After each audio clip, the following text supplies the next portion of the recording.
అదే RTV app వార్తల్ని క్షణాల్లో చదివే అవకాశం ఉంటుంది. ఒక న్యూస్ పేపర్, ఒక టెలివిజన్ ఛానల్ మీ చేతుల్లో ఎప్పుడూ ఉంటాయి. పీడీఎఫ్ తరఫున ప్రతిపాదించిన వాయిదా తీర్మానంలో ఈ రాష్ట్రంలో ఉద్యోగులు, ఉపాధ్యాయులు, పెన్షనర్లు సమస్యలు పరిష్కరించమని ప్రభుత్వానికి కోరడం జరిగింది. ముఖ్యంగా ఉద్యోగులు, ఉపాధ్యాయులు, పెన్షనర్ల కోసం 12వ వేతన సంఘాన్ని నియమించాలి. 2023 జూలై నాటికి అది జరగాలి. గత ప్రభుత్వం నియమించలేదు. ఈ ప్రభుత్వం అయినా 12వ వేతన సంఘాన్ని నియమించాలని చెప్పేసి మేము కోరడం జరిగింది. అలాగే ఉద్యోగులు, ఉపాధ్యాయులు, పెన్షనర్లకి 22,000 కోట్లు బకాయిలు ఉన్నాయి. డిఏ ఏరియర్స్ కానీ, పిఆర్సీ ఏరియర్స్ కానీ ఇవన్నీ 22,000 కోట్లు బకాయిలు ఉన్నాయి. వీటిలో కొంత భాగమైనా చెల్లించాలని ఈ ప్రభుత్వాన్ని కోరటం జరిగింది. అలాగే కాంట్రాక్ట్ ఉద్యోగుల రెగ్యులరైజేషన్ కోసం ఓ చట్టం చేశారు. జీవో నెంబర్ 114 ఇచ్చారు. 10,117 మంది కాంట్రాక్ట్ ఉద్యోగుల్ని పర్మనెంట్ చేయడానికి గుర్తించారు. కానీ ఇప్పటికీ కేవలం 3,000 మందిని మాత్రమే పర్మనెంట్ చేశారు.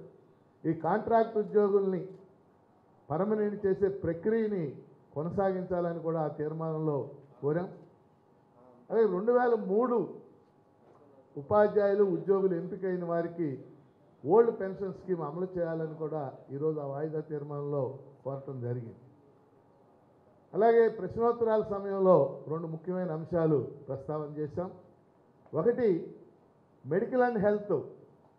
దానికి సంబంధించి మంత్రి గారు ఇచ్చేటటువంటి సమాధానంలో ఎన్టీఆర్ జిల్లా జగ్గైపేట, పల్నాడు జిల్లా దాచేపల్లి, పిడుగురాళ్ళ ఈ 3 ప్రదేశాల్లో కూడా గత 2 నెలల క్రితం అతిసార వ్యాధి ప్రబలి దాదాపు 10 మంది పైగా చనిపోయారు. వీళ్ళకి ఎటువంటి నష్టపరిహారం కూడా చెల్లించలేదు, ఎక్స్గ్రేషియా కూడా చెల్లించలేదు.